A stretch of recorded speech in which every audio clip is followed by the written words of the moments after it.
मित्रों, polycystic ovarian disease का जो सर्वाधिक महत्वपूर्ण पहलू माना जाता है वह है ओवरीज में मल्टीपल सिस्ट का मिलना,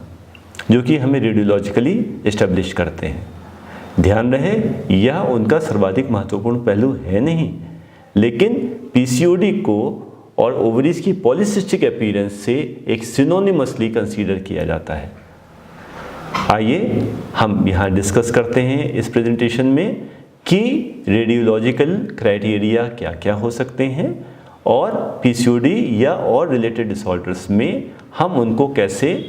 डायग्नोज करते हैं और उनके क्या क्या पैटर्न्स हमें यहाँ मिल सकते हैं। ध्यान रहे, काफ़ी समय से पॉलीसिस्टिक ओवेरियन मॉर्फोलॉजी के जो पॉपुलर क्राइटेरियाज हैं वह है एनलार्ज्ड ओवरी और ओवरीज में मल्टीपल स्मॉल फॉलिकल्स का मिलना, जिसके लिए कहा जाता है more than 10 follicles of less than 10 millimetre in size. तो यह दो क्राइटेरिया जो पॉपुलर क्राइटेरिया हैं और इनमें यह सिस्ट क्लासिकली ओवरी की रिम पे पेरिफेरली अरेंज्ड हो, एक स्ट्रिंग ऑफ पर्ल अपीयरेंस जिसे कहते हैं ऐसी बनाते हुए, और नंबर 4 ओवरी का जो मिडिल में उसके स्ट्रोमा का वॉल्यूम ज़्यादा हो और वह स्ट्रोमा हाइपर एकोजेनिक हो। तो यह जो 4 क्राइटेरिया हैं यह बहुत पॉपुलरली डिस्क्राइब्ड क्राइटेरिया हैं पीसीओएम के लिए, जो हम कई सालों से यूज़ करते आ रहे हैं। लेकिन मित्रों, यह देखा गया कि यह पॉपुलर क्राइटेरिया यह कभी कभी हमें मिसगाइड भी करते हैं और यह काफ़ी सब्जेक्टिव इसमें डिफरेंसेस आते हैं कि एक रेडियोलॉजिस्ट उसको कहे, उसको डिटेक्ट करे कि यह पीसीओडी है और दूसरा उसको कहे कि नहीं, यह तो नॉर्मल पैटर्न है या नॉर्मल वेरिएशन है, ये पीसीओडी नहीं है। इसलिए कुछ सब्जेक्टिव क्राइटेरियाज की जहाँ कुछ ऑब्जेक्टिव क्राइटेरिया इस्टेब्लिश किए जा रहे हैं, जो करंट रिकमेंडेशंस पीसीओएम की हैं आजकल, वह है ovarian volume more than 10 millilitre, जिसको एक डिफरेंट मेजरमेंट के द्वारा नापा जाता है, और बजाय इसके कि किसी एक फिल्म में किसी एक प्लेन में मोर देन 10 फॉलिकल्स होने के, टोटल ओवरीज में number of follicle more than 12 हों, जो कि 2 to 9 मिलीमीटर इन साइज़ के हों, और यह चाहे सिंगल ओवरी में हो चाहे डबल ओवरीज में, दोनों ओवरीज में, तब भी हम इसको पीसीओएम की क्राइटेरिया को फुलफिल करते हुए मानते हैं। तो जो प्रीवियस क्राइटेरिया थे, जो सब्जेक्टिव पैरामीटर थे कि एक ही प्लेन में मोर देन 10 फॉलिकल्स हों, जो पेरिफेरी ऑफ ओवरी में अरेंज हो स्ट्रिंग ऑफ पर्ल बनाते हुए, इनकी जगह पे हम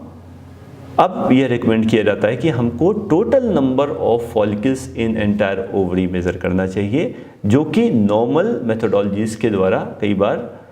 बहुत सक्सेसफुल नहीं होता। इसके लिए हमको कुछ स्पेशल इंस्ट्रूमेंट्स की आवश्यकता पड़ती है, जिसको हम अभी डिस्कस करेंगे। इसके अलावा जो स्ट्रोमा का वॉल्यूम बढ़ा हो, स्ट्रोमा की इकोजेनिसिटी बढ़ी हो, यह भी सब्जेक्टिव क्राइटेरिया हैं, और वास्तव में जो टोटल ओवेरियन वॉल्यूम को मेज़र करना इससे ज़्यादा बेहतर क्राइटेरिया है, क्योंकि किसी भी वजह से यदि एंड्रोजन लेवल ज़्यादा होते हैं तो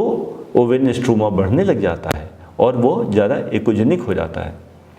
तो इसलिए ओवेरियन वॉल्यूम को मेज़र करना स्ट्रोमल वॉल्यूम को मेज़र करने से ज़्यादा रेलेवेंट और ज़्यादा इम्पॉर्टेंट माना जाता है। हम जानते हैं जो ट्रांस एब्डोमिनल अल्ट्रासोनोग्राफी करते हैं जब हम, तो उस ट्रांसड्यूसर से ओवरी को डिटेक्ट करने के लिए बीच में एक large amount of body fat से गुजरना पड़ता है, इसलिए रेजोल्यूशन कई बार ट्रांस एब्डोमिनल अल्ट्रासाउंड का नहीं आता। उससे हम स्मॉल फॉलिकल्स को देख पाएँ, उनको काउंट कर पाएँ, उनको प्रॉपरली मेज़र कर पाएँ, यह संभव नहीं होता।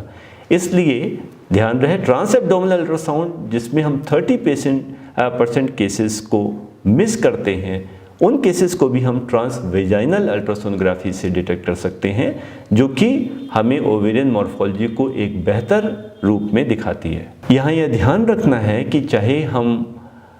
ट्रांस एब्डोमिनल रूट से करें चाहे ट्रांस वेजाइनल रूट से करें, ओवेरियन वॉल्यूम मेज़र करते समय हम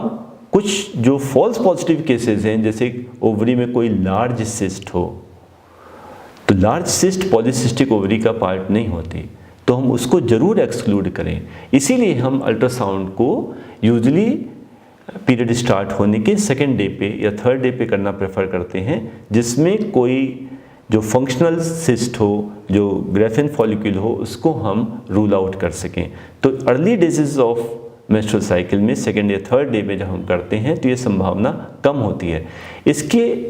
अलावा भी कभी कभी कोई प्रीवियस साइकिल की सिस्ट कंटिन्यू कर रही होती है, और यदि हमको एक ओवेरियन सिस्ट मिल रही है तो यह इम्पॉर्टेंट है कि हम इस प्रोसीजर को नेक्स्ट साइकिल में रिपीट करें, यह कहने के पहले कि टोटल ओवेरियन वॉल्यूम ज़्यादा है। हम लोगों ने यह पहले डिस्कस किया कि एक प्लेन में ओवेरियन फॉलिकल्स मेज़र करने की जगह जब हम टोटल ओवरी में नंबर ऑफ फॉलिकल्स मेज़र करते हैं, उनको काउंट करते हैं, तो वह एक बेटर क्राइटेरिया है। परंतु यह कार्य यूजुअली हमारे नॉर्मल अल्ट्रासाउंड से नहीं हो पाता। इसके लिए हमें 3D अल्ट्रासाउंड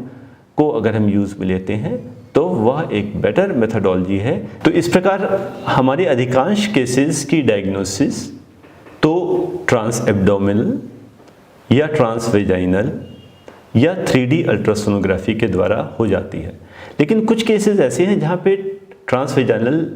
अल्ट्रासोनोग्राफी नहीं की जा सकती, वहाँ पर यह MRI के द्वारा भी डायग्नोज किया जा सकता है, जिसमें आप जैसे देख रहे हैं इस पिक्चर में कि सिस्ट एक क्लियर कट और वाइट अपीयरेंस के साथ T2 इमेज में मैनिफेस्ट करती हैं। तो मित्रों, इन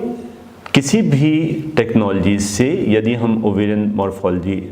देख रहे हैं तो हमें ये ध्यान रखना होगा कि ओवेरियन मॉर्फोलॉजी जिसमें इंक्रीज इन ओवेरियन वॉल्यूम और increase in number of ovarian follicles, यह दो चीज़ें होती हैं, लेकिन यह केवल PCOD की डायग्नोस्टिक नहीं है। हमारे यंग फीमेल्स जिसमें नंबर ऑफ फॉलिकल्स ज़्यादा होती हैं, तो यंग फीमेल्स रिप्रोडक्टिव एजेस की उनमें up to 23% female they have this polycystic ovarian morphology. Younger ages में इसकी प्रेवलेंस ज़्यादा होती है। एज के साथ साथ जैसे जैसे फॉलिकल का नंबर रिड्यूस होता जाता है, यह प्रेवलेंस भी कम होती जाती है। 35 ईयर्स की एज तक 5% पर ईयर तक फॉलिकुलर काउंट डिक्लाइन करता है, और इसके बाद लेटर एजेस में 40s में यह 11% पर ईयर तक का इसमें डिक्लाइन होता है। तो इस प्रकार जो टोटल 23% फीमेल्स में PCO मॉर्फोलॉजी मिल सकती है, तो केवल मॉर्फोलॉजी के बेसिस पे उनको PCOD डायग्नोज नहीं करना चाहिए। Polycystic ovarian morphology radiological appearance है, इसके साथ जब हाइपरएंड्रोजनिज्म हो, जब ओलिगो एनिवोल्यूशन हो, उनके द्वारा ही हमको PCOD की डायग्नोसिस बनानी चाहिए, जो कि ऐसे केसेस में केवल 5 to 10% फीमेल्स में होती है। तो ध्यान रहे, जब तक क्लिनिकल सपोर्टिव फीचर्स ना हो, केवल रेडियोलॉजिकल डायग्नोसिस पे PCOD कहना उचित नहीं है। धन्यवाद।